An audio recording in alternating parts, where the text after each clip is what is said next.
Hello everyone, it's Rafa Gutierrez. Welcome to our channel. Today I'm going to actually talk about if there are blocks in karate, and I'm going to take a rational approach to it.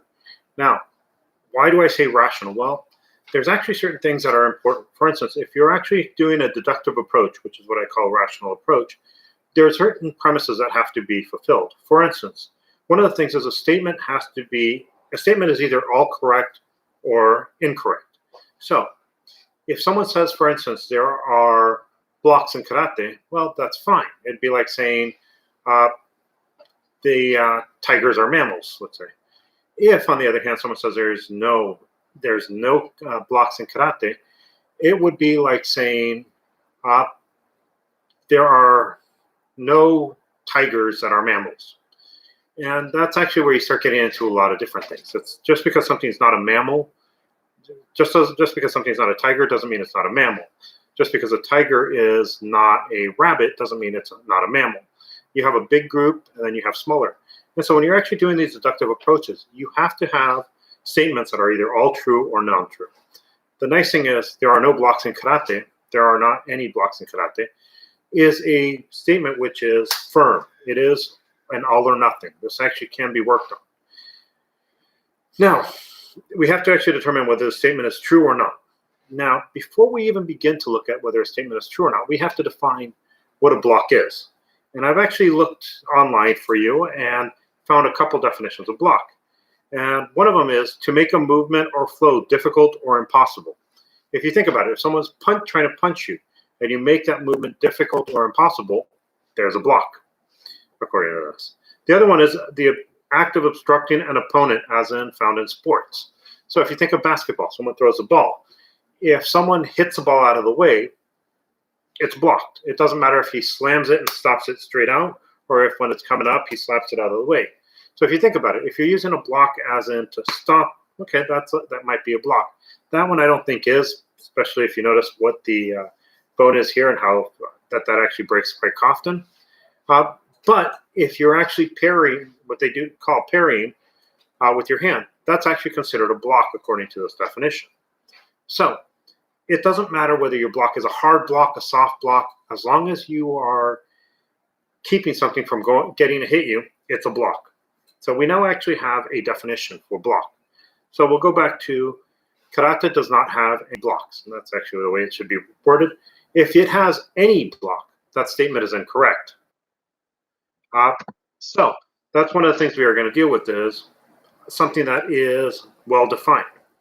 Now, there are good and bad arguments. One of the good argument, by the way, is one where there's a truth condition and a logical condition, and both of these are correct. So if both actually are done, it actually does go back to the question. So idea is, are there blocks? There's no blocks in karate. So are there blocks in karate is what we're actually looking at. As long as there's one block in karate, that entire statement has to be thrown out.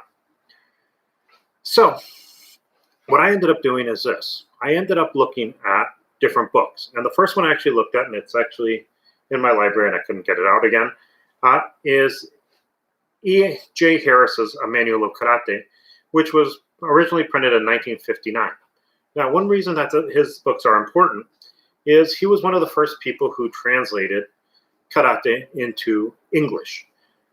You got to remember, 1940s and 1950s, he is when we start seeing the first books translated into English. He also did translate a lot of books of judo.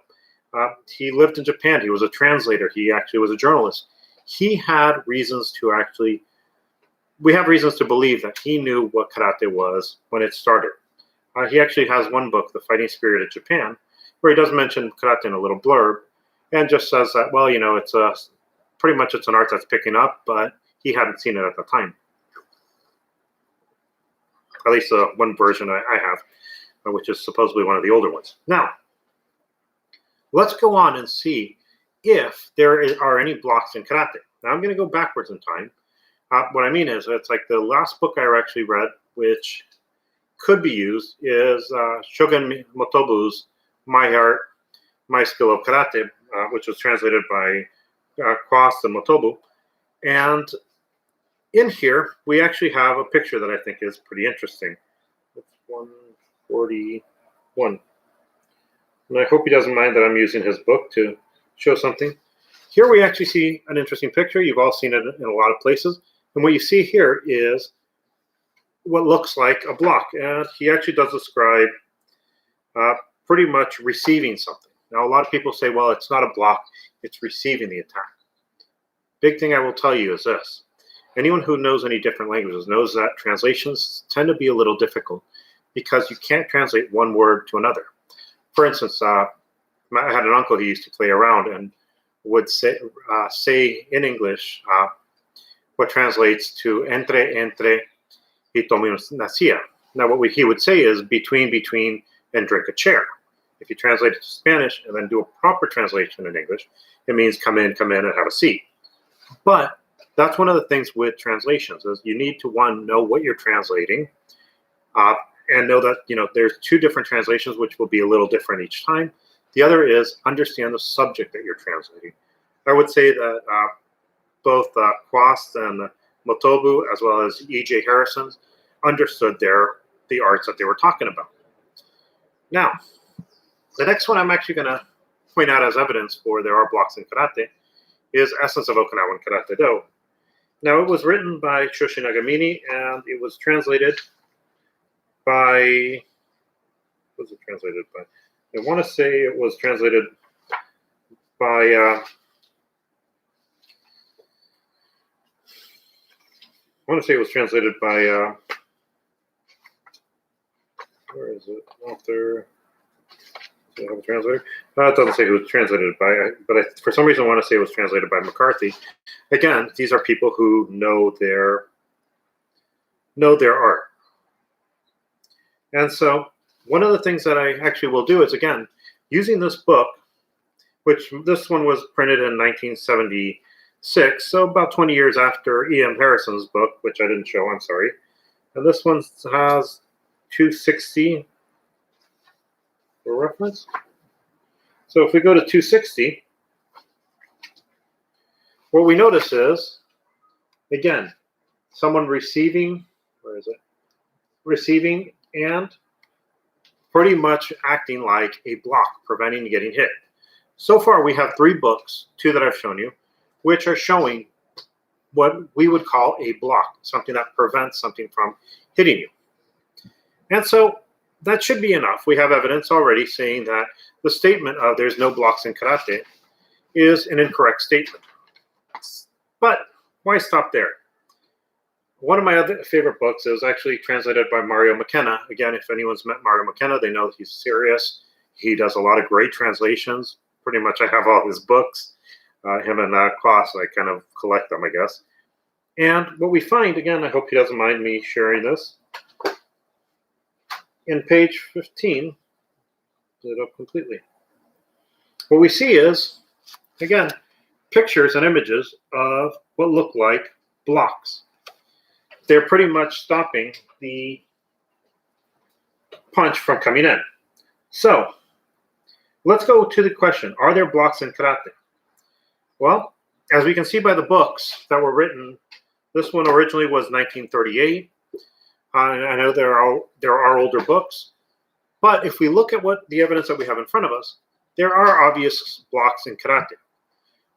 Does that mean everything that moves like this is a block? No, it just means that yes, there are blocks in karate, and to deny that is to deny evidence in front of you. So,